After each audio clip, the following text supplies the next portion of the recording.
佢稱唔上係流行，但就算你唔中意，你冇食過，都一定會見過佢。起碼我諗你問10個問100個香港人都一定食過添啦。除咗呢款，仲有呢一款。即係我本身都唔係好食棉花糖，但係我食嘅場合咧就係宵夜食嘅場合，我就會食咯。我哋就未必為棉花糖瘋狂啦，但喺美國每年就消費大約4000萬公斤嘅棉花糖。今集我哋仲會實試整下面世咗近8年嘅美國小食俾班同事試下。但我想講係吸引嘅個賣相。近呢3個月嚟，我哋拍試食最出色嘅嘢食，好食喎，都好食喎。我哋就睇下呢一粒糖有啲咩咁吸引啦。My pen is blue, my brand is you。今集牌子嘢要介紹嘅係棉花糖。如果係棉花糖嘅話，會諗起軟綿嘅嗰款，好蓬鬆嘉年華會嗰種係完全食緊空氣嘅感覺㗎。喺1897年做牙醫嘅 William Morrison 同糖果商 John C. Walton 就發明咗第一部電動棉花糖機。推出咗1年之後，棉花糖機就賣到美國各地嘅商店，好快就風靡全國啦。喺1904年嘅世界博覽會，佢哋仲賣咗68655支棉花糖咁多。而呢一部棉花糖機嘅操作原理就係將糖加熱融化成為糖漿之後，再經過高速嘅旋轉產生離心力，而熱嘅糖漿就會喺容器嘅細窿入邊噴射出嚟，瞬間冷卻之後呢，就會變成糖絲啦。操作簡單，加埋棉花糖機同糖嘅價錢都唔貴，係一個低成本賺錢嘅渠道，慢慢就成為咗嘉年華或者遊樂場會食到嘅小食啦。咁呢一款美國嘅小食嚟到香港，又係唔係一個好嘅創業選擇呢？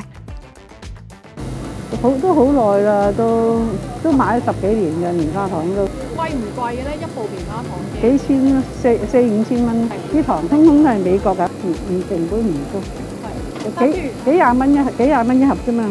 楊太喺20幾年前喺葵涌廣場開咗呢一間小食店，一開始賣雪糕同埋糖果，去到10幾年前佢就用咗幾千蚊買入咗一部棉花糖機，就索性買埋棉花糖啦。你有冇話覺得香港可能幾時大概興咁樣食棉花糖？20年咧？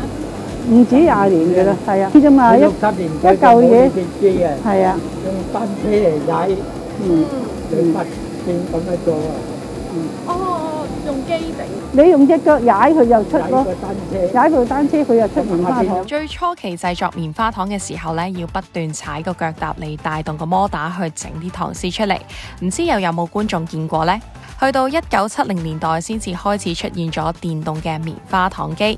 做耐咗呢，即係覺得部機即係掌握咗部機嗰個功能啊，掌握咗佢之後，我哋自己就做返咯，即係就開始諗唔同嘅。係開始係啊，即係你潮流興乜嘢，我哋就即係盡量試下嘗試做咯。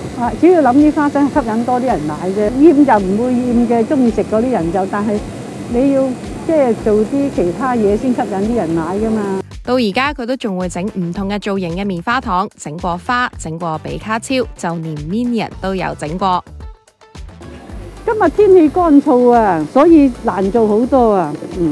壓嗰陣時佢唔黐埋咯，佢嗰陣時佢彈翻轉頭嘛。咁正話我就喺呢度啲蒸氣有蒸氣啊，有蒸氣整一整，擰一擰佢咯，蒸一整係啊。等佢潮濕啲。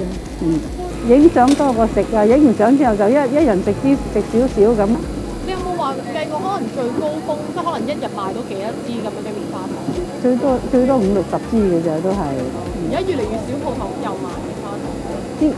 係啊，呢一款叫棉花糖，呢一款都係叫棉花糖，但其實英文上一個叫 Cotton Candy， 一個叫 Marshmallow， 加埋成分、口感、製作過程呢都係完全唔同。我哋將呢一粒粒狀棉花糖分做2大類，一種係日式棉花糖，入邊有唔同口味嘅夾心，譬如係士多啤梨、朱古力、水蜜桃；另一種就係美式棉花糖，外皮咧係偏硬身，主要都係俾我哋燒嚟食嗰款。咁如果講起棉花糖嘅話，噏唔出名嘅喎，咪就係透明袋，跟住藍色字嘅，跟住有個柴火定點解鬼炭火嘅 logo 喺隔離嗰種咯，噏唔出㗎啦。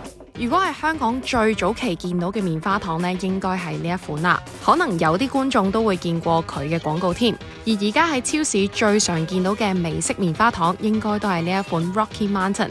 佢係嚟自一個美國嘅棉花糖公司 Dumac， 旗下仲有另一個牌子 Campfire。佢仲係世界上第一間大量生產嘅棉花糖牌子，但其實最早出現棉花糖可以追溯翻到去公元2000年。當時嘅古埃及人就用一種生長喺沼澤嘅食物，用佢嘅根同埋肉同埋蜂蜜一齊咁煮，結咗之後再過濾冷卻，第一粒棉花糖就係咁樣誕生啦。當時呢一種嘅棉花糖就淨係俾貴族同埋祭祀嘅時候先至可以食，一般人都冇得食。而當時嘅棉花糖就唔係好似而家咁當糖咁食，反而係用嚟舒緩咳嗽同埋喉嚨痛。不過整出嚟嘅棉花糖係咩形狀、咩大細呢，就無從得知啦。去到19至20世紀初，啲人都係用人手嚟提取汁液，然後擺入個模度做。當時棉花糖都仲係貴嘅嘢食，直至去到1948年 Campfire 嘅創辦人嘅仔仔 Alex Dumac，佢就提出整棉花糖嘅新技術，就成功提高咗棉花糖嘅生產速度同埋效率，亦都令到棉花糖更加普及。美國製造嘅棉花糖係輕盈透氣嘅質地，同埋雲呢拿口味，仲可以喺明火上面燒添。可以話佢哋呢一款棉花糖設計外皮硬入邊軟，係專門俾你燒嘅。燒嘢食我好中意燒棉花糖咧，佢外面就脆啦，溶溶地，但係又未溶晒芝士嘅嗰種質感啊嘛。燒一粒棉花糖點樣先至最好食，其實都可以好講究。喺 Google search The Science of Roasting a Perfect Marshmallow 就見到有好多人分享點樣燒先至會好食。典型嘅棉花糖有糖、粟米糖漿同埋明膠，而明膠嘅熔點大概喺35度，喺火上面加熱棉花糖，燒到呢一個熔點呢，就可以令到糖焦糖化，粒棉花糖就會變成啡色同埋有燒過嘅味道，咁粒糖就會開始融化啦。嘢食一定要食棉花糖係來自燒烤場啊，咁就應該係。哦，sorry，有幽默。嗱，冇人知道邊一個係第一個發明燒棉花糖嘅人，但追溯翻第一次出現燒棉花糖呢一樣嘢，就係喺1927年嘅一本女童軍手冊，就首次記錄咗將燒咗嘅棉花糖同朱古力同全麥餅乾一齊食嘅食譜。而呢一款小食呢，就叫 S'more， 即係 some more 咁解。而美國去到而家仲係棉花糖最大嘅消費市場，每年消費大約4000萬公斤嘅棉花糖，即係大概有57.6億粒棉花糖咁多。根據一個對2000幾位美國成年人進行嘅調查顯示，有接近2/3嘅人中意食 S'more， 而美國人仲訂立咗每年嘅8月10號係佢哋嘅 National S'mores Day， 大家會喺呢一日一齊食 S'more。究竟呢一個小食有啲咩吸引力呢？可以瘋魔美國人接近100年，我就試整俾我哋班同事一齊試下。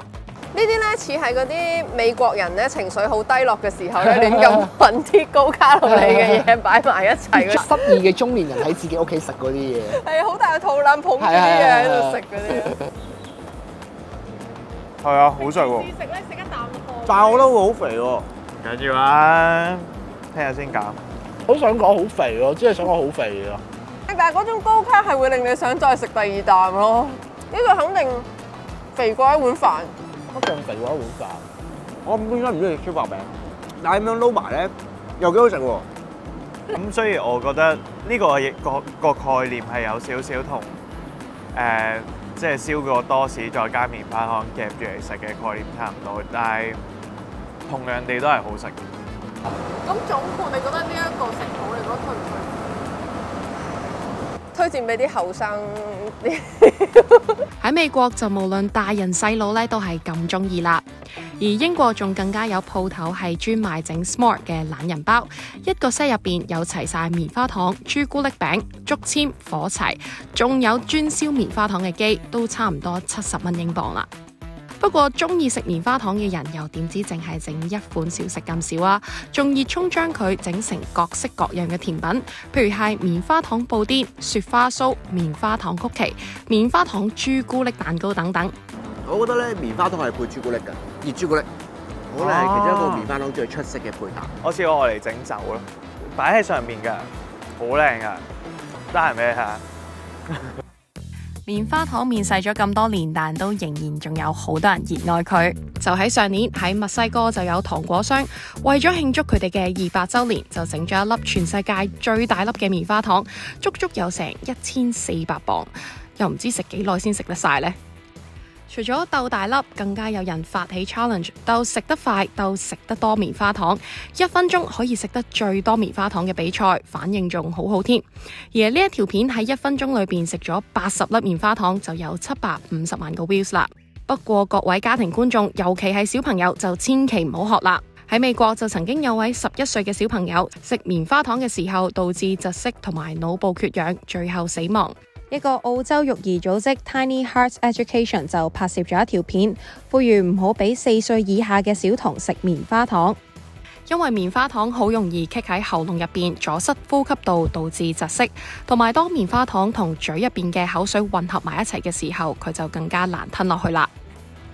你又未必去揀到係棉花糖。啊，對我嚟講都係一個懷舊嘅嘢咯，即係同嗰啲大白兔糖係相類近似嘅，差唔多個級數咯，係啊。細個咧好中意去嗰啲冒險樂園、歡樂小天地玩嘅時候就最平可以換到嘅嘢就係糖咯。我覺得係 sweet 嘅呢件事係開心嘅。